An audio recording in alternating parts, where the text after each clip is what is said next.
Cara, é Agora, engraçado como essas dicas de peak season, elas estão sendo válidas para o ano inteiro agora, em termos de pandemia, né? Isso é verdade. Todas É um essas... ano de peak season. A gente está numa Exato. eterna peak season. Uma eterna peak season já, cara, tem tanta coisa acontecendo no mundo que eu concordo contigo, Bruno. Eu concordo e acho que até tá pior do que os peak seasons, porque em altas temporadas passadas a gente não chegou a níveis de frete que estamos hoje, assim, tanto para o aéreo quanto para o marítimo. Teus e Tons. Sejam bem-vindos a mais um episódio aí do Teus e Tons, podcast que está tentando simplificar o comércio exterior. E olha que é difícil, hein, gente? Até o assunto de hoje é difícil a gente conversar, é sobre peak season. E peak season, cara, é um assunto bem complexo, eu acho que tira bastante o sono dos operadores de comércio exterior em toda a cadeia aí, sejam eles armadores, importadores, enfim. Agentes de carga também perdem bastante o sono, aí, vou dizer por experiência própria. Eu trouxe aqui comigo 3 especialistas aí de comércio exterior para a gente discutir sobre peak season, o que é, e até as consequências, soluções, dicas, enfim, tentar trabalhar bem nesse assunto e nesse mundo aí para levar para vocês, nossos ouvintes, o melhor conteúdo possível. Para falar sobre isso, eu trouxe Niele Figueiredo. Te apresenta aí, Niele, por gentileza. Fala, galera, meu nome é Niele, sou Inside Sales aqui na Royal Cargo e estou há 7 anos me estressando com a peak season. Aí, ó, boa. Cara, olha só, né? Será que a gente vai falar, tipo, a gente estava conversando antes, assim, de tempo de estou limpo, na brincadeira e tal, eu estou há 7 anos sujo, né, com o peak season. Estou há 7 anos sujo com a peak season, exatamente. Entendi. Estou há exatamente 0 horas sem sofrer com a peak season. Inclusive por causa de um feriado que a gente vai passar agora aqui na hora da gravação, que tá complicando bastante coisa, né? Mas enfim. Vamos lá. Junto com ela tem o Eric Santos aqui. Eric, te apresenta aí, por gentileza. Prazer a todos, sou Eric Santos, né? Sou supervisor de importação aqui na Royal. Já trabalho há 8 anos, já somente na operação. E como a Nelly colocou, né? Sofrendo também com o peak season, todos os anos se preparando e apresentando estratégias aí para estar superando, né? Todos esses desafios do mercado aí todo ano, né? Gostei, ó. Quer dizer que tem uma luz no fim do túnel, né, Eric? Sempre tem. Nosso ouvinte já começa o episódio sabendo que tem uma luz no fim do túnel. Isso para nós é extremamente importante. E por último, Bruno de Almeida. Te apresenta aí, Bruno, por favor. Fala, pessoal, beleza? Sou o Bruno, trabalho aqui na Supéria Trade, sou jornalista comercial. Estou há 3 anos sofrendo com a peak season também, explicando para o cliente por que tem que se programar, porque tem que antecipar muita coisa, porque o Comex não é nada tão urgente assim, tem que se programar. E a gente vai encarando esses desafios aí. Só menos tempo sujo com o pessoal, né? Tem que garantir aqui. Cara, é só questão de tempo. Vai chegar a hora. Só piora. Vai passando o tempo, só vai piorando. Cada ano que passa, piora. É isso aí, escapar, cara. Né? Não tem como escapar. Mas enfim, é bom a gente ter sempre esse conteúdo bem estressado e conversado para a gente saber de fato como agir e como se preparar, né, previamente antes dessa situação acontecer. Bom, me apresentando, para quem não conhece, sou o Arlon Pereira, host desse podcast. Toca a vinheta aí, bora falar de peak season. Daí, Nicole do futuro, o que tu quiser botar aqui vai ser bem massa, assim. Se puder botar um funk, não sei, fica à vontade. Teus e Tons Podcast. Bom, voltando dessa vinheta aí que a gente nunca sabe o que toca e gosta muito da criatividade aí dos nossos editores, bora para a conversa. Eu queria primeiro, como sempre, conceitualizar. A gente vai falar de peak season. O que é peak season? E por que fala assim em inglês essa palavra? Mas enfim, o que é peak season aí pra gente, galera? Então, a tradução literal seria a alta temporada que a gente enfrenta no comércio exterior aí anualmente, perto de grandes feriados, ou no aéreo perto de grandes lançamentos, ou algum tipo de férias, ou coisas do tipo, que é o período onde aumenta a demanda, a oferta começa a ficar escassa e o preço sobe e a gente começa a ficar bem louco. E todo ano é a mesma coisa. Eric, e nesse conceito aí que a Niele passou, tem algum período específico? É previsível isso? Assim? Como é que funciona ao longo desses anos aí que tu trabalhou e já se incomoda com peak season? Cara, existe um padrão, né? Assim, quando você sempre fala de peak season, a depender da trade. Né? Então, a gente nunca pode focar somente numa trade, porque a gente tem períodos específicos em cada parte do mundo. né? Entendi. O peak season, a gente está aproveitando, né, o tema para falar especificamente agora, porque a gente tem a maior trade, né, de exportação do mundo, que seria a da Ásia, ou seja, a China, que eles entram em feriado e também a gente está se aproximando do final do ano, né? E aqui o Ocidente acaba importando muito, né, do Oriente e acaba aumentando essa demanda. Então, assim, nesse período em específico, a gente acaba falando muito mais de peak season, né, devido à alta demanda de importações do Ocidente para o Oriente. Né? Então, o peak season ele acaba flutuando um pouco, mas a gente considera outubro como o início, né, do maior peak season do mundo. Então, essa para a parte de importação, né, Eric? Então, sim. Basicamente é para toda a rota que é da Ásia agora para o Ocidente. Problema, porque tem feriado lá na Ásia, né? O pessoal ele vai descansar aí uns 8 dias, mas aí tem uma semana antes e uma semana depois desses 8 dias e vai se estendendo. E quando a gente vê, né, passa um mês aí cheio de problemas a se resolver por causa dessa alta temporada. A gente acaba sofrendo com basicamente demanda de Natal. Então, assim, você coloca o Natal, né, como é o maior período assim de presentes do mundo, né? Então, as empresas começam a se preparar nesse momento, né? Eles calculam mais ou menos o trânsito, entende que outubro é o momento de efetuar as compras.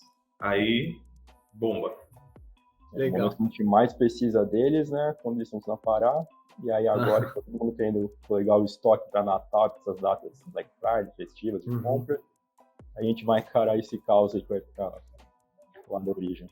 Ô Bruno, e dentro desses peak seasons, tem algum, por exemplo, que tu sabe, algum outro que tu sabe, além desse feriado de outubro da China, que até, por sinal, eu vou dar uma sugestão aí para os governantes, que é combinem, né, cara? Pô, aqui no Ocidente tem Black Friday em novembro, Natal em dezembro, aí a China produz tudo e tem feriado em outubro. Então, combina aí, né? Para a economia girar melhor. Não tá casando, né? essas programações. Não nada, né? Mas aí, Bruno, fora esse da importação, você conhece mais algum, não? Tem o Ano Novo Chinês também, que a gente sempre dá uma complicada, né? Que é quando, você sabe? Entre fevereiro ali, geralmente, março pode chegar ali, né? Então no comecinho do ano.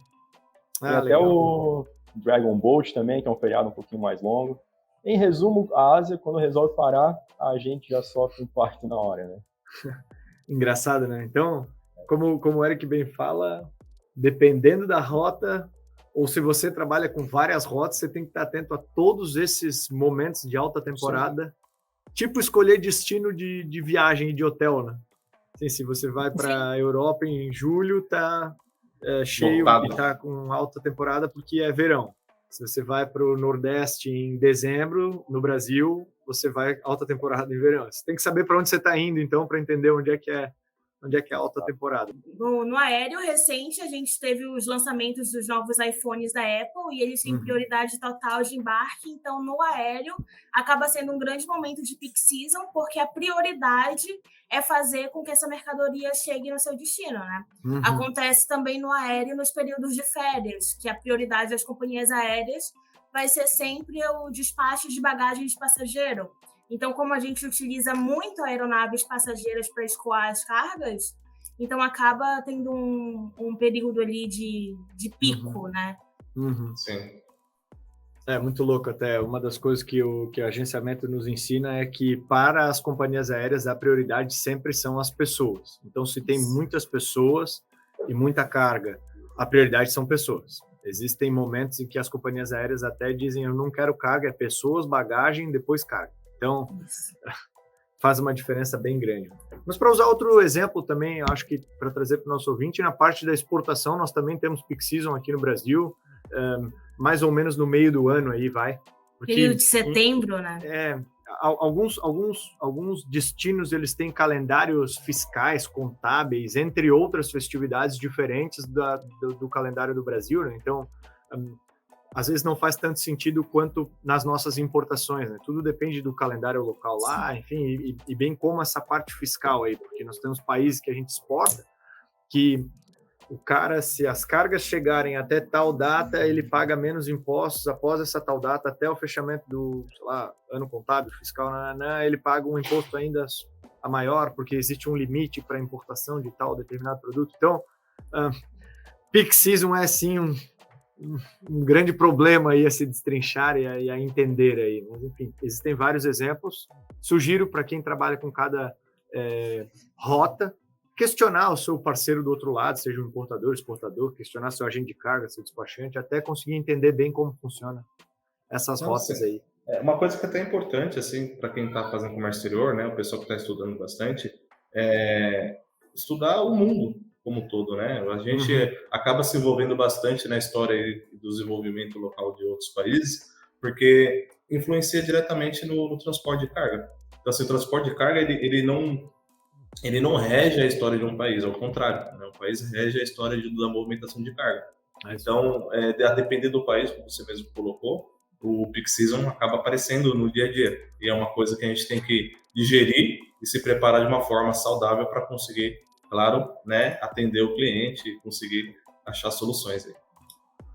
É porque a gente já está acostumado, né? A gente já está sempre enfrentando essa realidade, então o seu parceiro logístico tem uma noção qual que é o melhor momento, consegue te indicar uma alternativa às vezes.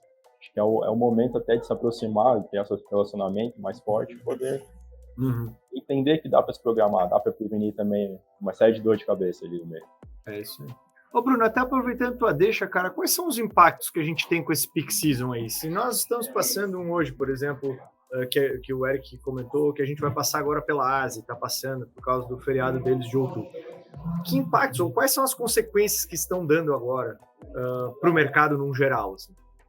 São diversos, né? O primeiro que a gente sente é, com certeza, a demora da entrega já. Se a gente tem uma expectativa de entrega de carga, no caso do peixe, por exemplo, a gente entende a média de 40 dias para produzir e embarcar, a gente já pode brincar ali com 60 dias tranquilamente. Muito porque tem fábrica parando, às vezes é o único período do ano que o trabalhador vai voltar para o interior, vai ver a família, então a fábrica para milagrosamente.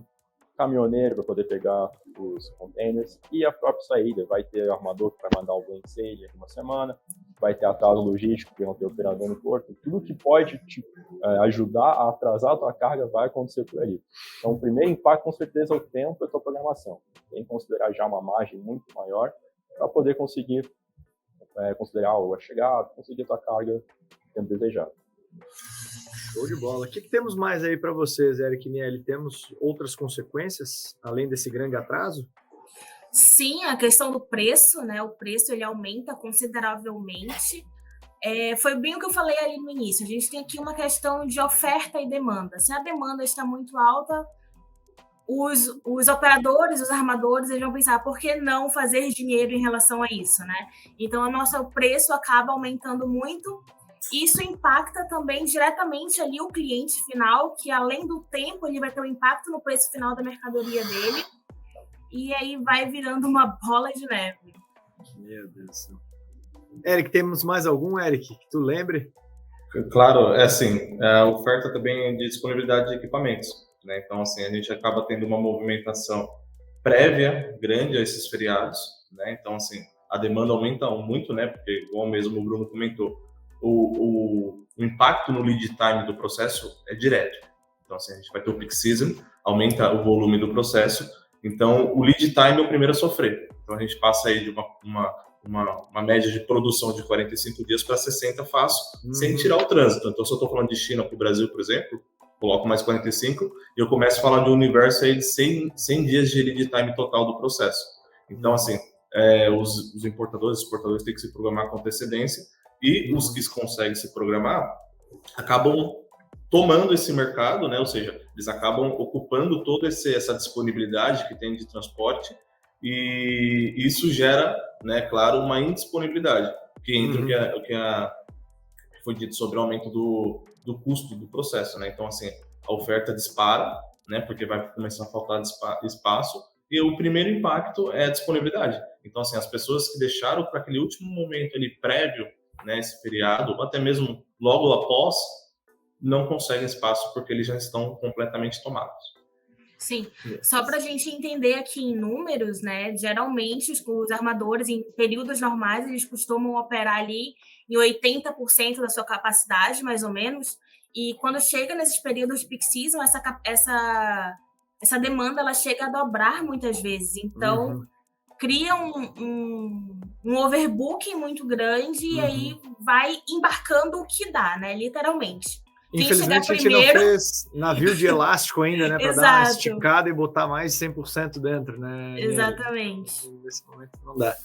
Bom, eu acho que uma das principais consequências que gera, assim, nessa parte de peak season, na minha opinião, é o estresse daí depois de todas as consequências que vocês comentaram. Porque daí todos os envolvidos na cadeia se sentem atrasados e pressionados a tentar achar soluções que muitas vezes são impossíveis, porque você já está no meio do redemoinho, né? Mas a gente não vai falar ainda sobre o que dá para fazer, né? Existem coisas que dá para fazer aí, a gente está conversando sobre as consequências. Então, um pouco de paciência também e boa conversa, acho que consegue dar uma aliviada nessa acho que nesse tão principal impacto quanto esses outros que vocês passaram. E dentre essas consequências que a gente está conversando, que formas que podemos agir, ou nós como operadores, né, aqui todos nós na ligação somos prestadores de serviço, mas o importador, o exportador, para mitigar essas consequências, para tentar evitar, para enfim, diminuir o impacto do peak season? Seria mais uma tentativa de fazer um balanço, né? Pegar ali, não, olha, no período de outubro a dezembro eu preciso de X toneladas de glitter. O que eu posso fazer para ter em mãos essas X toneladas de glitter naquele período que eu preciso dela? Entendi. Então, eu preciso importar mais cedo? Eu preciso produzir mais? O que eu preciso fazer? Então, às vezes, falta essa clareza? Essa clareza, talvez seja essa palavra, né? É muito difícil também, porque a gente tem que entender que o estoque ele tem um preço e que isso interfere também no custo final da empresa. Então, o que a gente pode fazer também para conseguir desviar ali, tentar encontrar um senso comum que fique bom para todo mundo?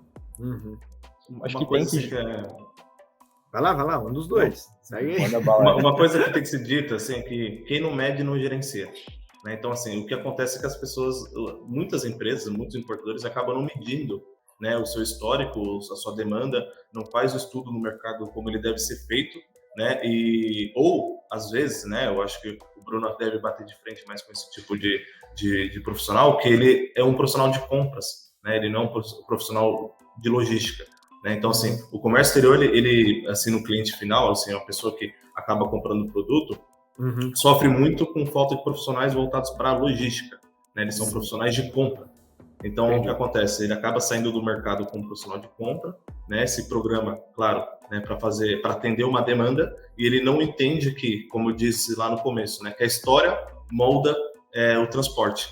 Então, ele não se prepara para essa questão histórica, né, e acaba não medindo, né, e não gerencia todo esse fluxo e acaba, né, deixando para a última hora, e aí é quando se perde. Que a gente também tem que considerar que o estoque tem um custo, mas o lead time e a falta desse estoque também tem um custo muito grande, né?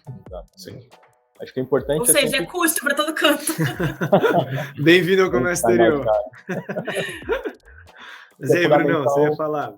Fundamental sempre deixar mais complexo o seu cálculo, a sua previsibilidade.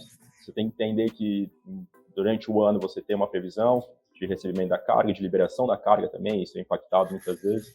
E no momento da peak season, daquela origem específica, tem que colocar na conta, tem que colocar na ponta do lápis, não. Se eu vou receber muito mais tarde, muito mais cedo, melhor adiantar, vale a pena, não vale a pena, tem que ter essa flexibilidade. A gente sempre sugere para os nossos clientes, nessas situações, considera uma carga comprada em setembro, ainda recebendo esse ano, e depois disso, assuma o risco de receber em dezembro, assuma o risco de 2021, às vezes, pelo atraso. 22. Exato. Às vezes até a liberação também, a gente sempre incentiva para receber os documentos, liberar. A China também parou ali, vai ter que considerar esse custo agora, vai ter que considerar essa espera. Se não se programar, sai muito mais caro no final de qualquer forma. Uma das coisas que eu também aprendi ao longo do tempo, cara, e sugestão, não sei se vocês concordam, é a questão dessa comunicação depois de tudo isso que vocês falaram. Porque se o cara se programa fazendo, assim, um acompanhamento do que de fato ele precisa, né?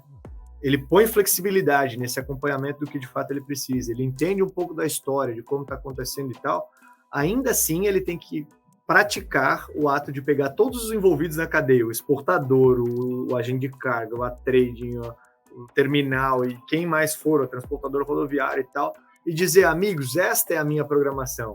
É isso aqui que eu preciso. Vocês conseguem me ajudar, cada um na sua área? O que eu devo fazer? Porque o que a gente percebe é que parece que é uma informação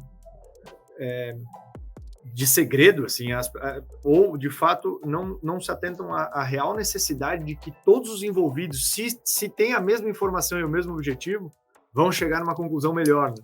Do que cada um operando por si, imaginando Sim. o que de fato se quer. Então, vocês concordam que comunicar todas essas ações que vocês passaram também é importante? Com certeza. É básico, né? Assim, o que acontece muito, alguns clientes, né, de importação, eles sofrem muito, assim, com os impactos internacionais sobre o negócio dele. Então, assim, esse boom que a gente teve no frete nesse último ano devido ao Covid, etc., acabou impactando muito. Então, a pressão interna para reduzir custos acaba levando o profissional a estar atuando, né, para responder essa pressão. Então, o que ele faz? Ele busca fornecedores baratos que atendam, a princípio, essa programação dele. Então, ele acaba centralizando toda essa programação e não busca o alinhamento dos fornecedores para estarem alcançando esse objetivo. Então, o que ele coloca à frente? Ele coloca o custo à frente da operação. Então, é quando, nesses períodos de peak season, ele sofre. Ele vai sofrer. E é complexo porque o operador de comércio exterior ele é pressionado pelo bom, bonito e barato, né? E ele só consegue 2, né? Vamos botar assim, ele consegue assim, ser rápido, ser barato e ele tem que escolher poucos. Mas não então bonito. É bem complexo, porque, por exemplo, uma das saídas, talvez, que tenha é decidir pagar tarifas que a gente chama de priority, né? Tarifas de prioridade para esses momentos, assim. Armadores separam, ou companhias aéreas, transportadores rodoviários, separam um pedaço do modal de transporte deles para quem paga mais. Sim. Só que daí vai contra, de repente, os interesses prévios de quem quer tudo, né? Que é, eu quero que chegue na data, mas eu quero pagar menos, eu não quero considerar que o mercado está neste formato agora de alta temporada. Vocês passam por isso também? Não, e assim, só um adendo aqui, a gente entra com uma outra palavrinha mágica, né, que é previsibilidade. Todo mundo quer ter previsibilidade. Só que nesse momento a gente não está conseguindo trabalhar com isso, porque hoje a minha tarifa priority é X, mas amanhã ela é Y, da mesma forma como o frete hoje é X e amanhã vai ser 5 vezes maior que isso, entendeu? A fábrica de todo mundo vai parar ao mesmo tempo sempre, né? Não tem jeito. E é louco, porque na alta temporada é uma coisa parecida com essa, né, Bruno? Que é assim, todo mundo quer embarcar a carga ao mesmo tempo. Parece que todo mundo deixou para a mesma hora. E no fim, não é que todo mundo deixou para a mesma hora, é que desconsiderou-se que este momento fica-se com uma maior demanda. E com isso falta-se espaço ou equipamento para carregar. É uma hora bem complexa, principalmente para quem opera. Até o setor de compras, né? O setor de compras, o cara tá lá, fez as vendas dele, né? Ele tá com uma previsão de bater a meta, sei lá, vai 80 de 100, e ele tem que bater 100. Aí tá chegando o peak season, esses clientes não aparecem, e a 45 segundos tempo o cliente fala, pô, não tem aquele pedido lá, eu vou fechar. Aí o cara que tá lá que tá fazendo a importação tem que correr atrás do prejuízo, né? E é quando ele se depara, né? Claro, com esse espaço que sobrou, que seria o espaço priority, né? E que legal assim, tu ter falado isso, porque assim, às vezes uma comunicação interna de uma empresa, importadora ou exportadora, entre o setor de vendas ou compras, com o setor que vai fazer a logística e que vai contratar ou subcontratar com alguém, pode fazer toda a diferença, né? Se bem explicado que tem peak season nessa data e nessa data, para essa rota, e talvez pode fazer uma grande diferença.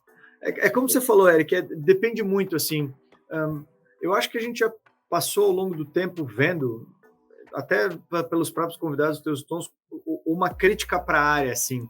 Nem toda empresa, ela olha o comércio exterior com a devida importância e complexidade que se tem. Nem toda empresa investe nesse departamento, entendendo que pode ter muitas vantagens tendo profissionais capacitados, bons, ou um departamento maior, melhor, enfim, mais estruturado para... Existem empresas que tratam como o setor de compras mesmo, ou o setor de vendas mesmo, e aí esquece que a gente está falando sobre fronteiras, barreiras, culturas diferentes, tudo é multa, tudo é custo, tudo tem, sabe? É um mundo extremamente complexo, que nós fomos loucos o suficiente para se apaixonar e trabalhar, né? Não sei como a gente fez isso, enfim. Vocês sabem onde vocês erraram? Até hoje eu me pergunto, né? Até hoje eu me pergunto que nem Comex eu estudei. Nem Comex eu estudei quando eu vi, olha, em 7 anos aqui. Aí, Nelly. Pois é. Nesses 7 anos tu deve ter estudado muito, então, para colocar tudo em órbita, né? Então, melhor do que muita faculdade. É isso aí, não é uma área fácil. Gente, dentre esses problemas e essas soluções que a gente citou, existem diferenças entre modais, por exemplo? Tem alguma diferença entre o modal aéreo e modal marítimo nos problemas que podem ocorrer? Sim. Total.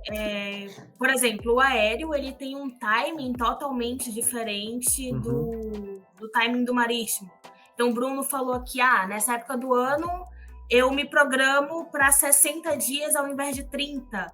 Mas no aéreo eu não posso me programar para 15, muitas vezes, né? Por exemplo, agora nesse período de peak season, muitas vezes a gente espera uma carga na conexão por 15 dias, mais de uma semana. Então é muito tempo para um aéreo que às vezes tu consegue fazer em 3 dias. Então isso acaba com a programação de muita empresa e são coisas que fogem totalmente do nosso controle, porque às vezes vai tá tudo para dar certo. Aí chega ali na hora de embarcar, só consigo colocar na aeronave metade da tua carga. E agora? O restante? E aí? Complexo. Não, e no caso do aéreo mesmo, ele acaba sendo a válvula de escape. Então, assim, você fez uma programação no marítimo, o cliente se programou, só que durante a operação aconteceu algum infortúnio ali durante o processo e, sei lá, o armador teve que cancelar o navio.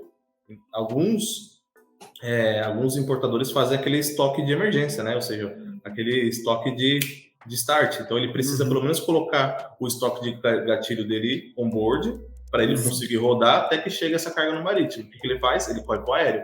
Só que isso acontece a nível global. Então, imagina o mundo todo com problema. Tem a mesma ideia, né? Ao mesmo exatamente. Então, assim, a solução, né? Eu trabalho com logística, no marítimo não está indo, qual que é a solução? Outro modal. Qual que é o modal mais rápido? Aéreo. Então, assim, o impacto no aéreo é imediato. Então, assim, eu tenho o peak season, eu sou impactado no marítimo. Só que qual que é a minha válvula de escape? O aéreo. Só que o aéreo também ele vai estar lotado. Então, aí começam os jogos, né? Parece aqueles jogos vorazes, né, cara? O cara tem que fazer de tudo para achar um espaço em algum lugar. Exatamente. Só para trazer uma cara. Mas é basicamente isso que a gente está fazendo, né, diariamente. Pelo amor de Deus, quem me ajuda? Uma coisa que acontecia muito antes, né, mas claro, com a evolução aí da logística, a evolução dos preços, a evolução, né, da operação como um todo, né, seria aquela modalidade combinada, né? O pessoal embarcava muito aí para os Estados Unidos, depois trazia aéreo, que você conseguia diminuir o trânsito aí, sei lá, para 25 dias, né? Então, assim, é uma coisa que era mais habitual e hoje o aéreo é visto como válvula de escape, né? Tem pessoas que usam a operação aérea base, mas a maioria usa para atender demandas expressas, né? Priority do priority ainda. É o priority. Eu fico até curioso, o aéreo chega a sofrer com blank sailing também, algo, no caso, equivalente? Existem escalas que são cortadas? Como é que ele é afetado? É doido te falar, mas sim, cara, porque dependendo de onde é o peak season, se está, né, essa alta temporada, se está acontecendo, como eu te falei, a mesma temporada para pessoas, para férias, sim, tem mais voos de passageiros, menos cargueiros, e aí começa... Porque, né, no aéreo existem aeronaves diferentes e, em tese, as duas servem para propósitos diferentes, uma para cargas menores, outras maiores. E aí vem aquele dinamismo que um aeroporto vai ter que ter, junto com muita gente dentro do aeroporto, muita bagagem, com mais carga e aduana, e para ambos, né, cargas e pessoas. Então, sim, acontece. Óbvio que com o marítimo... É porque, assim, o único foco do marítimo é carga, né? Exato. O do aéreo são pessoas, bagagens, cargas, e, entre outros, deve ter mais para baixo, vai de prioridades. Então, o marítimo ele é um pouco mais, eu acho que, previsível, até nessa hora, assim, de o que vai acontecer. Os armadores vão tirar navio, os armadores não vai escalar aquele porto. Eu acho mais previsível. Mas é opinião pessoal, né, Brunão? Cara... E assim, até na questão assim, do aéreo, né? Você pega essa questão de pessoas, né? O feriado na Europa que acontece todo no meio do ano, né? Ali, né, de julho para agosto, é o feriado de verão. Uhum. Cara, não tem espaço. Simples assim. Mas por que não tem espaço? Porque tem carga pra caramba? Não, porque não estão produzindo cargas. Só que tem muita bagagem. Muita bagagem. Então, assim, muita bagagem. E a prioridade de companhia aérea começa lá, bagagem. Aí depois vai animais, frutas, vai revista, né? Revista com data, prioridades também. Tudo é prioridade menos carga. Carga vai ficando, pois é. Carga vai ficando para trás, né? Então, e até pode ter mudança até de tamanho de aeronaves, né, cara? Então, assim, às vezes não é um blank sailing, mas é uma coisa do tipo, eu preciso de uma aeronave menor aqui para atender uma rota maior em outro lugar, e aí aquelas cargas que estavam... E pessoas também, cara. Quem nunca pegou um avião assim e ouviu o caso de pessoa fazendo escândalo ou alguém se estressando com qualquer coisa, acaba atrasando todo o voo, né? Então, você imagina só um voo saindo aí com 40 toneladas de carga parada no aeroporto, né? Isso aí é backlog. Então, fica lá o backlog, né? 2, 3, 4, 5 voos depois, e você sente os efeitos ainda do acúmulo que ficou de um voo que cancelou porque alguém, sei lá, fez algum escândalo. É complexo, cara. E a facilidade de escoar o backlog no aéreo é porque a gente tem muitas opções de voos, né? No marítimo, a gente, por exemplo, o armador tem uma escala semanal, enquanto no aéreo, a companhia aérea tem voo 5 vezes na semana. Então, acaba ficando um pouco mais fácil tu escoar um backlog no aéreo do que no marítimo. Aí que entra nas devidas proporções, né? Isso aí. Entra duas informações importantes aqui, Nelly, que a tua fala me lembrou. A primeira é assim, ó.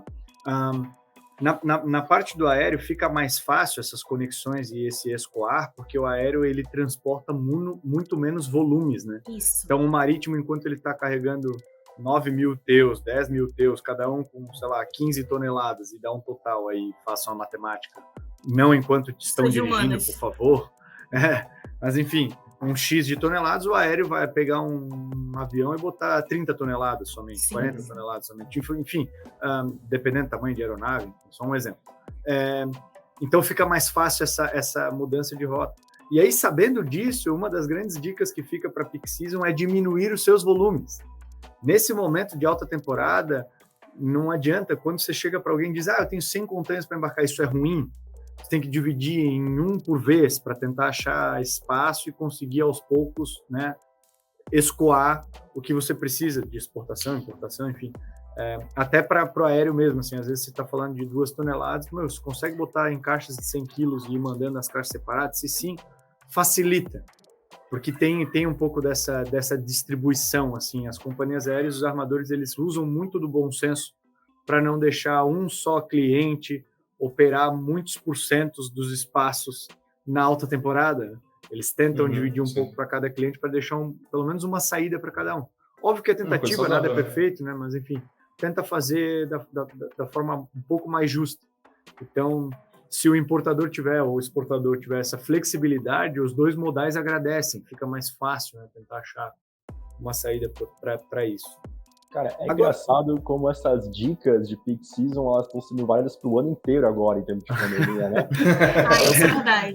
É um ano de peak season. A gente está numa eterna peak season. Uma eterna peak season já. Cara, tem tanta coisa acontecendo no mundo que eu concordo contigo, Bruno. Eu concordo e acho que até tá pior do que os peak seasons, porque em altas temporadas passadas a gente não chegou a níveis de frete que estamos hoje, assim, tanto para o aéreo quanto para o marítimo.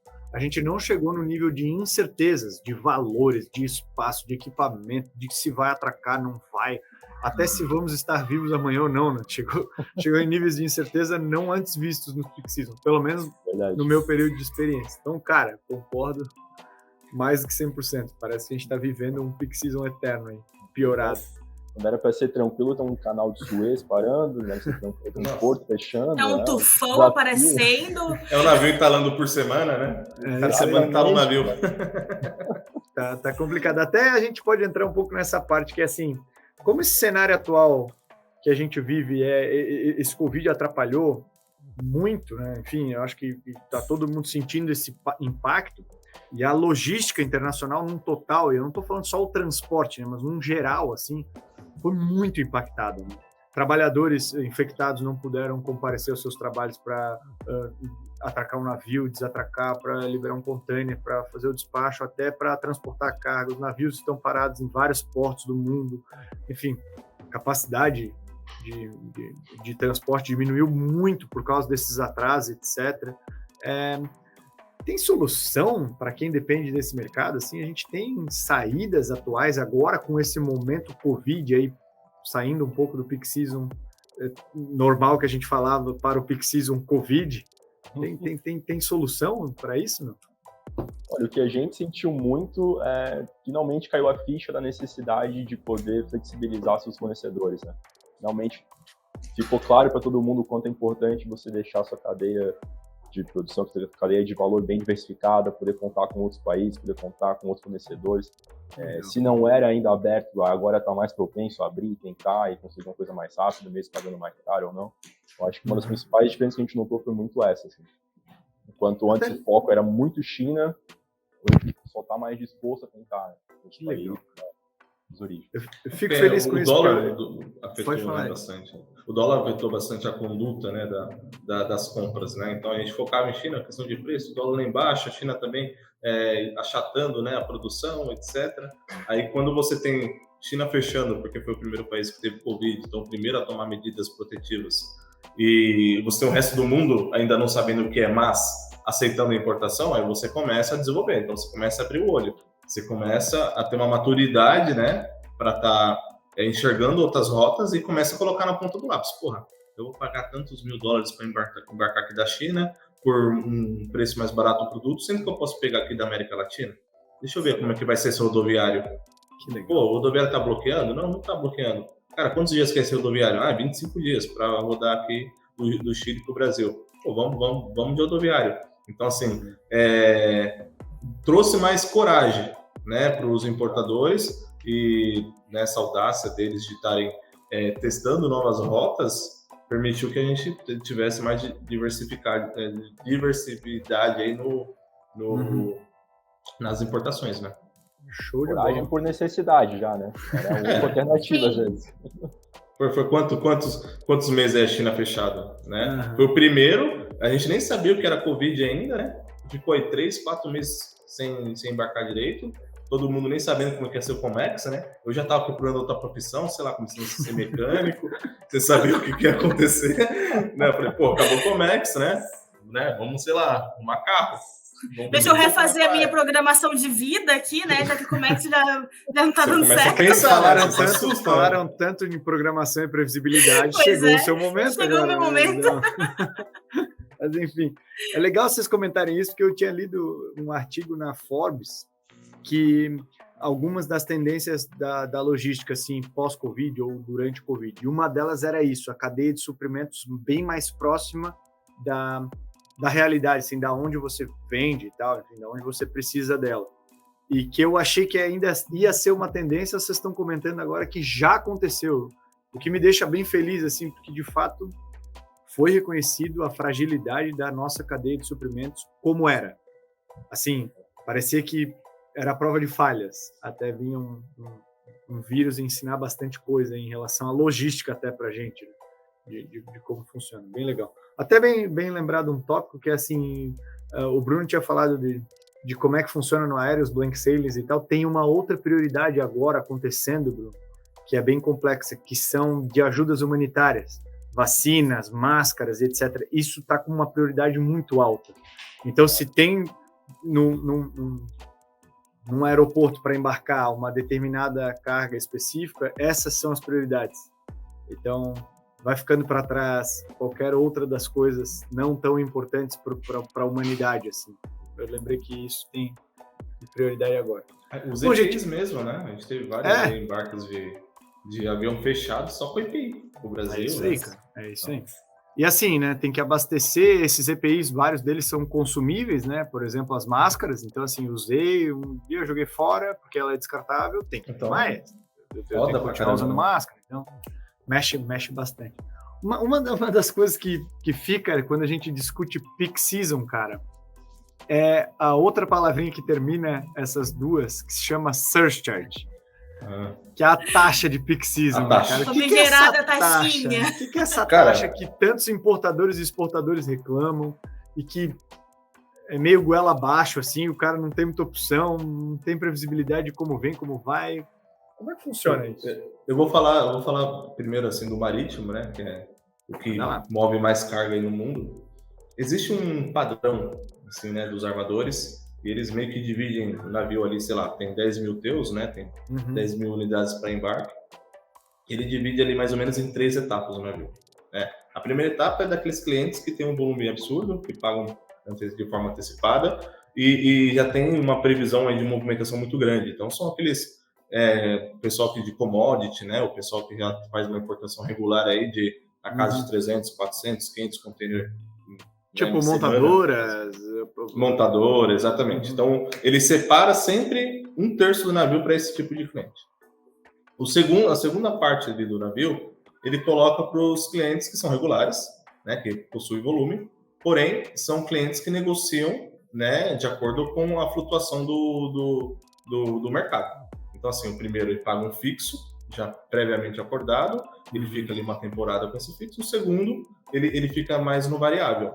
Então, a segunda parte ali dos clientes, eles, né, acabam disputando esses espaços, tem uma certa preferência porque ele já tem uma história e ganham um valor assim acessível e justo ali pelo embarque.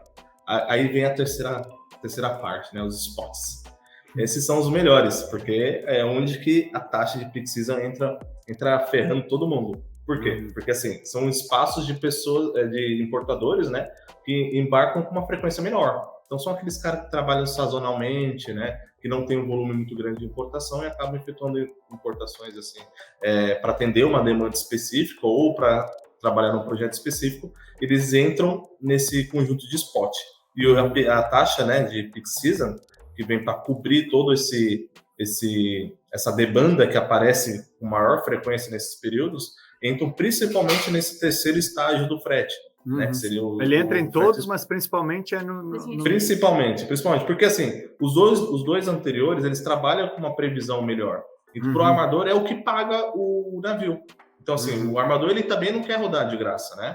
Claro, então, ele paga o navio com esses dois primeiro. 2/3 ele paga a viagem. Né? Ele se programa e consegue manter toda a programação. O terceiro é onde ele vai lucrar. É onde ele vai ganhar dinheiro. É onde ele vai conseguir bater as metas dele. Então, esse terceiro que você não quer entrar. Entra aquela frasezinha bem polêmica, né? Que é bem o resumo desse terceiro grupo, que embarca mais quem paga mais. É uma fatalidade assim mesmo, né? Essa frasinha é só a base do capitalismo, né? Enfim, mas tá bom, as pessoas vão entender. Porque assim, imagina você é dono de uma embarcação de 300 metros de comprimento, você vai ter que fazer uma viagem aí que leva, sei lá, 180 dias para completar um ciclo, né? Você tem um custo já fixo altíssimo, né? Então, assim, o que você tem que fazer é cobrir esse fluxo, né? Você tem que cobrir, você tem que pagar a conta. Aí, primeiro, ele já tem uma certa gama de parceiros que paga a conta. Aí, quando vem a peak season, que entra nesse terceiro grupo, né? É onde que ele vai conseguir lucrar, onde vai conseguir bater as metas, onde ele vai conseguir crescer também para o próximo ano, né? Então, onde que o mercado acaba enfrentando a maior dificuldade. E a maioria também assim, dos importadores brasileiros fica nesse terceiro grupo. Com certeza. Brunão, nessa área, como é que tu explica isso para os teus clientes daí, cara, em relação à peak season mesmo, a essa taxa, né? PSS, tão comumente utilizado. É sempre o desafio explicar para ele, né? A gente nunca quer muito saber. Mas realmente, a gente acaba já antecipando já o assunto sempre por falar que ó, tá chegando um período mais complicado, vai ter problema. A frase do quem paga mais é quem consegue embarcar já é conhecida para todo mundo, a gente explica também. E a gente sempre tem que abrir o jogo, olha. É um momento mais difícil, a gente tem sempre contato com nossas fábricas, então a gente vai explicar, olha, quem está trabalhando agora está comendo mais também. Então, tudo que pode levar a esse aumento de incorrência de algumas taxas vai estar acontecendo e a gente tem que abrir o jogo, não tem jeito. Até porque não é algo que alguém escolhe, todo mundo sofre junto, então o primeiro setor de correr é parte do Comex já, né? Não dá pra escapar. E é muito louco que, por mais que dê vontade para qualquer pessoa envolvida em apontar o dedo e dizer, mas esse operador X ou essa companhia aérea Y tá botou um peak season aqui insano e tal, o mercado ele vai se balizando inteiro junto, né? pode ter um período de oscilação onde um está cobrando 1.000 e o outro 900, mas daqui a pouco junta os dois, ou em 1.000, ou em 900, ou em 800, ou em 1.500. Eles vão se balizando e organizando, porque de fato é aquilo, assim, tem pouco espaço disponível, muita demanda, precisa-se, né, enfim... Não, fora que os armadores, a companhia aérea, elas trabalham também, muitos trabalham aquele estilo de joint, né? Então, assim, um aproveita a estrutura, a logística do outro para conseguir escoar a carga, né? Então, assim, se um aumenta, o mercado como um todo ele é muito crítico, né, e sensível a essas notícias, essas informações, e é uma cadeia, né? Então, assim, uma companhia, ela atende essa rota, às vezes essa rota que a companhia A atende ajuda a companhia B, que está embarcando de outro lugar, e ela não conseguiria atender essa demanda. Então, ela, fala assim, olha, continua aí com o seu grupo, continua com o meu, nós dois vamos ganhar dinheiro e a gente vai regulando o frete, né? Então, esses joints que é o que pega no mercado também, né? Verdade. Até porque está bem difícil usar, com a diminuição aí, né, dos transportadores no geral, está tendo uma consolidação entre eles, está bem difícil operar sozinho também. O custo muito alto, o risco muito alto. Isso está interessante também com o uso de combustíveis menos poluentes, né? Eu vi que foi muito... Começou com o armador e todos foram levando juntos. Hoje já é uma faixa fixa, praticamente. É isso aí. E foi realmente sempre levando seguindo a onda do outro. O enxofre, né? A taxa do enxofre lá. É isso aí. A taxa IMO 2020, né? É isso aí. Essa mesmo. Sim, tá se mudando, né, esse transporte para não impactar grandes, enfim, no planeta, no geral, né, a parte, eu acho que era de dióxido de carbono, ou enxofre, enfim. O problema é que vem tudo com custo, né, nesse primeiro momento, até todo mundo se adaptar à nova forma, né, de utilização de combustível e etc. Acho que pega. Dentre esse assunto que a gente vem conversando, gente, a gente foi desde o que os impactos, possíveis soluções e sugestões, como é que está o cenário atual, o que é essa taxa que todo mundo não gosta, vou chamar assim, não vou falar odeio é uma palavra muito forte, apesar de que eu acho que todo mundo odeia, eu vou tentar ser polido e educado e dizer, talvez as pessoas não gostem tal, do PSS. Como é que para vocês fica daí a visão de futuro? Assim, como é que vai ser o peak season pós-pandemia? Volta ao normal, não volta? Sabendo o caos que se está agora, e quando ele passar, como é que fica, na opinião de vocês? Depende, quando passar é quanto tempo, né? Porque cara, se a gente está falando da próxima temporada... Quer tentar estimar? Estima aí para nós. Quanto acha que o Covid, essa situação logística causada pelo Covid mais outras coisas, vai acabar? Assim? Eu acho que pelo menos 2 temporadas. Pelo menos. 2 temporadas? Nós vamos chegar em 2023, então, aí. Sim, pelo menos 2 temporadas numa situação semelhante do que a gente está passando agora, né? Então, assim, no modo geral, existe uma falta... a menos que o cara consiga prever com muita antecedência o que ele vai vender no Natal, mas muita antecedência mesmo, ele não vai conseguir fugir muito dessa situação de mercado. Né? Tem um outro problema, né, Eric? Eu estava pensando, o problema não é só prever. Se fosse só prever, tudo bem. Tem a tendência, a moda da coisa, tem o fluxo de caixa, tem tanta coisa. Sim, o cara fica limitado a um padrão, né, ali de análise, porque o cara não consegue fazer mágica também, né? Imagina você como gestor, tendo que fazer toda essa programação, tendo que pagar funcionário, tendo que pensar também como você vai viver nos próximos anos com a sua empresa e trazer tudo, deixar no estoque e esperar o Natal para vender, por exemplo, né? Não vai acontecer. É dinheiro parado no estoque, é suicídio, né, para o cara, né? Então, assim, nos próximos 2 anos, pelo menos, a gente vai ter uma situação semelhante. Então, assim, a gente tem falta de equipamento, né? Então, assim, quando a gente tem peak season com um acúmulo de carga, com carga sobrando no mercado, com falta de espaço, ou seja, uma questão logística mesmo da coisa, de escoamento, a solução é escoar. Então, a gente, sei lá, abre nova rota, muda assim o navio de um lado, coloca do outro, coloca mais aviões para atender. Mas quando a gente tem a falta da capacidade de alocar esses equipamentos para conseguir transportar efetivamente, a gente passa por um segundo problema. E é esse problema que impacta, né, todo o mercado, né, que seria o equipamento shortage, né, que a gente está sofrendo aí no mercado, que vai arrastar essa situação aí, pelo menos, na minha opinião, pelo menos por 2 anos, né? A gente vai começar a melhorar em 2023. Começar a melhorar. Longe, A hein? gente volta aí na questão da programação, né? Só que nesse período que a gente está vivendo, de pandemia e falta de equipamento e falta de espaço e, enfim, é muito difícil tu te programar. Então, às vezes, estava pensando aqui, né? O importador, nesse momento, ele deve estar surtando lá do outro lado. Tá, mas e como é que eu vou me programar se o frete aumenta a cada uma semana, entendeu? É muito difícil tu te programar com essa mudança muito brusca. Mas num período ideal, sem pandemia, sem essa série de variáveis que estão interferindo nos nossos custos, no nosso dia a dia, no nosso estresse, na nossa saúde mental, né? É muito mais fácil tu te programar, porque, por exemplo, chega ali em agosto, tu sabe, vai ter a Peak Season Surcharge agora. E eu tô me programando para ter aquele aumento naquele período. Vai ser uma taxa naquele período. Mas nesse momento eu não sei, porque eu vou ter a taxa, eu vou ter um EFF, um bunker, eu vou ter uma taxa de equipamento, eu vou ter uma taxa de tudo. Então, como é que eu vou me programar nesse momento, né? Chegamos até num ponto ali para resolver isso, né? O Eric Fee. Exatamente. Posso te falar, eu acho que chegou num ponto até que agora existiram e existem, assim, tá bem frequentes situações de que você consegue espaço e você não tem a tarifa confirmada ainda.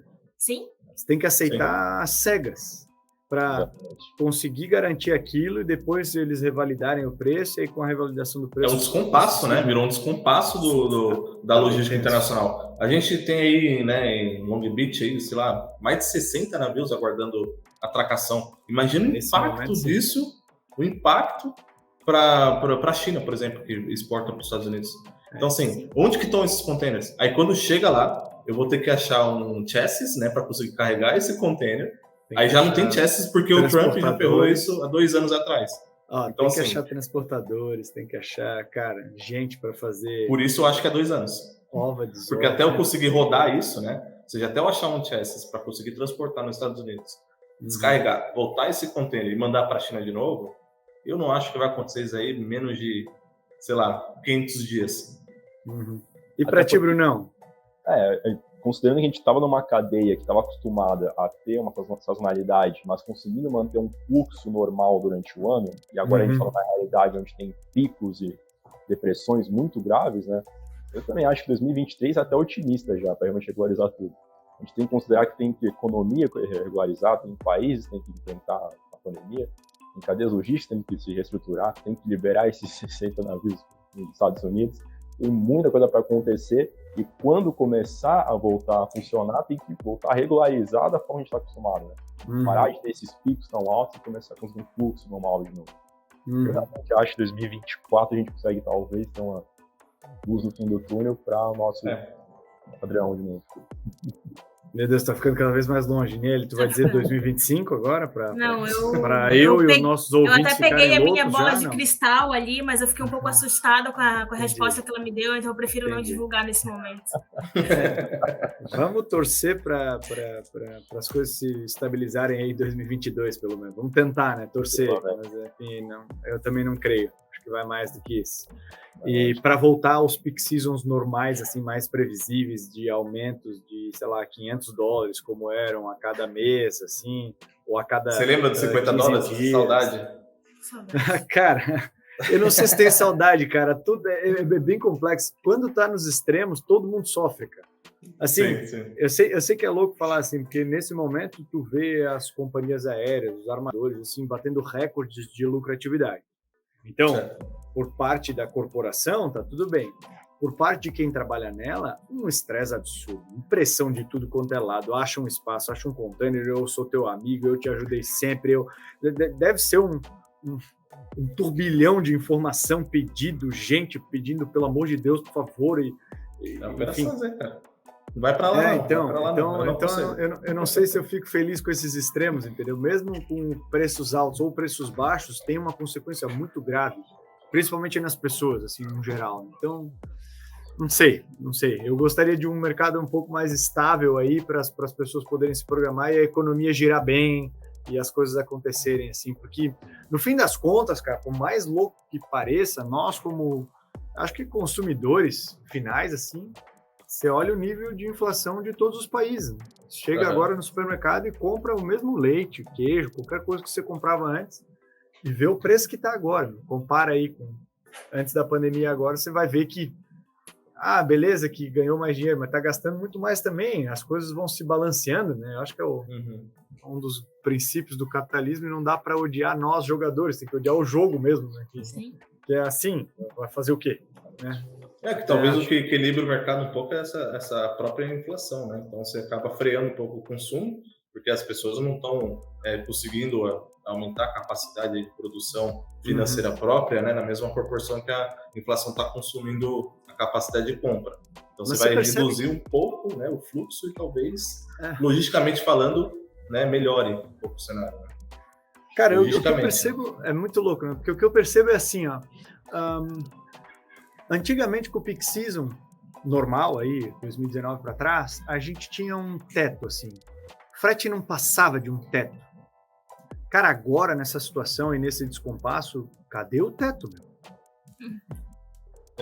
Eu fiz uma live para o canal do Carlos Araújo comentando o frete a $7.000 e dizendo o quanto era alto, e eu acho que tinha chegado no seu pico, ou ia subir só um pouquinho mais, e já chegou a 12, e tá indo para cima, e mercados estão em 15, 18, 20, e o teto não chega, entendeu?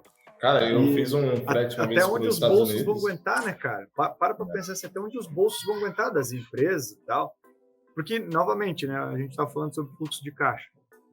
Para o cara comprar uma carga e transportar, custava R$100 mil, vai. Agora está custando 250, porque o frete tentuplicou, porque a carga deve ter ficado mais cara, porque o dólar já está 5 e lá vai. Então, tem que ter um teto uma hora, né? Senão... Não, e a capacidade do mercado de absorver, né? Imagine o trabalhador, né, o consumidor, ele vai ser o cara que vai pagar a conta, né? Então, assim, esse arrombo aí que você colocou no caixa, né? Quem paga vai ser o consumidor final, né? Aí você coloca a cadeia de impostos. Ninguém gosta de pagar a entrega, né? A verdade é essa. Aí, cara. A verdade é essa. Menos gosta de gastar no transporte. Cara, não tem jeito. É complexo isso, cara. Se botar frete grátis, se botar o custo, o mesmo custo incluso no valor da mercadoria, o cara compra. Muito mais fácil convencer. Isso aí. Ô, Bruno, até nessa tua área, assim, nessa prestação de serviço, essa parte de trading, enfim, como é que tem sido esse teto, assim, os teus clientes, os clientes de vocês, ou enfim, os clientes do mercado, vamos falar assim, porque a gente não está falando de ninguém específico, o mercado que tu atua, ele já quebrou esse teto várias vezes, você ouviu assim, cara, o teto tem que chegar até 7 mil e o dólar até tanto, senão não dá, aí passou e o cara tá operando aí, não, agora o frete tem que chegar a 9 e o dólar até 5, senão não dá, aí ele já quebrou muito esse teto ou teve alguém que foi parando no meio do caminho dizendo, cara, aí não, inviabilizou mesmo o negócio? Olha, mensalmente a gente ouve essa de já passou o teto, não dá mais, não é que vai parar, né? Ano passado a gente pulou ali de acho que 600 para 6 mil em questão de 4 meses, já foi assim, foi bem rápido. Impossível, não tem como continuar. Estamos chegando na casa dos 13, 14, é o mesmo papo. Então acho que não tem muito como fugir, né? A conversa de chegar no teto realmente é o primeiro fator hoje. Para viabilizar uma importação hoje é ver, vale a pena mesmo encarar esse preço de frete, ainda mais em mercadoria de pouco valor agregado, né? Quando realmente impacta tanto, algo que antes era uma questão de 10, 15% do valor da importação, já chega a metade às vezes. Então essa conta mudou totalmente e lá na ponta do lápis a gente sempre acaba mudando, né? É verdade. Vocês perceberam que foi a hora do cachorro da Niele? Eu tentei desativar o som. Ela tentou desativar, mas o cachorro passou por ali. Gente, isso é podcast, entendeu? Acontece, meu. Estamos em pandemia, a pessoa está em casa, passa uns cachorros latindo assim. E, enfim, eles agregaram dizendo que acham que está tudo muito caro e que perguntaram cadê os ossos deles para eles roerem. Exatamente. Complexo, né, gente? Mas, enfim, pior que eu entendo o que tu fala, Bruno. No fim das contas, precisa-se no comércio exterior agora, na situação, acho que um pouco de coragem também, né? De saber que, assim, eu vou ter que trabalhar... Eu decidi trabalhar no incerto, que eu fiz o meu cálculo para $13 mil de frete, um dólar a X e o preço da mercadoria Y, e aí com os impostos e tal. Mas eu vou fazer uma simulação a 15 e ver se o seguro, bronco. Se vai vender ou não, só Deus sabe. Tem que ver o que os meus concorrentes vão fazer, o que a Gôndola está vendendo. É muita variável o comércio exterior, né? Claro, então tem que assumir um risco muito maior agora, né? Tem que estar disposto a flexibilizar muito mais, a sua margem tem que ser muito maior. E tem que ser uma adaptação muito, muito mais forte. É isso aí, cara. Então, acho que a gente conseguiu passar bastante coisa aí desse mundo e principalmente os desafios e possíveis soluções, né? Para encerrar o assunto com vocês, eu tenho uma pergunta que eu gosto de fazer, que é assim, se tu pudesse pegar qualquer coisa que tu falou nesse podcast assim, e deixar no final, assim, para aquela pessoa que estava ouvindo, que ela estava, sei lá, lavando a louça e não prestou atenção em nada do que a gente falou até agora, mas vai prestar nesse resumo. Sabe o trailer da parada, assim, a pessoa só vai assistir aquilo. O que vocês deixariam de mensagem sobre o Peak Season aí para os nossos ouvintes? O que vocês captaram que podia deixar aí no final? Cara, tem uma mensagem muito importante, né? Tratar a logística como logística, né? Então, assim, as empresas, essa elas têm frase de impacto, né? De quadro, Foi pendurada, né? Pois é, frase de Instagram, gostei, Eric. Tipo, existe uma previsão ali do transporte, que uma corporação ela considera durante sua composição, né? De markup e tal, etc., né? E as empresas ela têm que considerar a especialidade da coisa, né? Então, assim, coloque na cadeira de logística um profissional de logística. Esse profissional, ele com certeza vai trazer soluções, ele com certeza vai ser crítico ao que ele vai receber, né? E ele não vai entrar num looping, né? Digamos assim, não vai entrar no fluxo do trem ali, do metrô, e vai junto com a população. Ele vai conseguir analisar todo aquele cenário, vai conseguir levantar as melhores alternativas e apresentar o que é mais saudável para a corporação.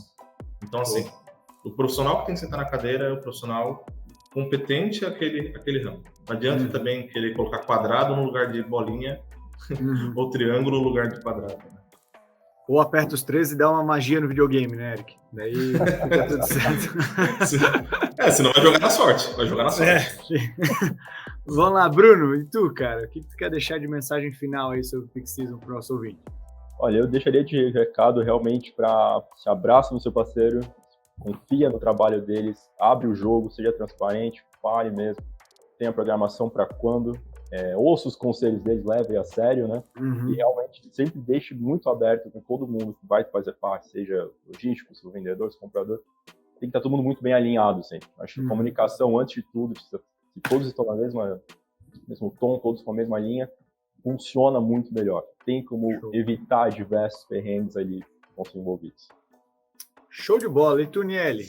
O que manda? Gente, tenham sempre uma equipe de especialistas, sejam eles seus prestadores de serviços, a sua equipe interna.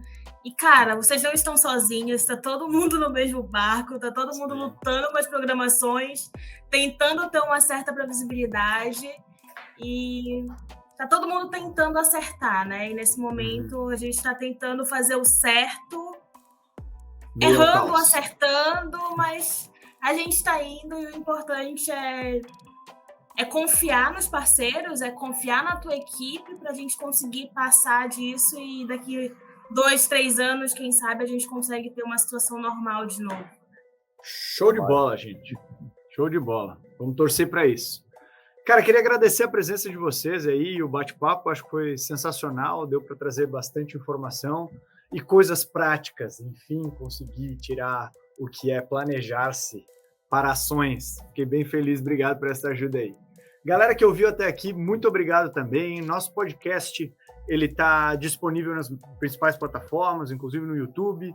Cara, curte alguma delas, comenta lá, nos dá sugestões, dicas, segue a gente nas redes sociais. A gente compartilha conteúdos diversos em diferentes plataformas. Espero que vocês consigam acompanhar tudo aí e acho que consumir com a gente e construir com a gente aí um canal de conteúdos bem interessante de comércio exterior aí, com o objetivo de simplificar, que é a nossa ideia. Ele já é complexo demais, né? Obrigado por aí, gente. Valeu, até mais e até o próximo episódio.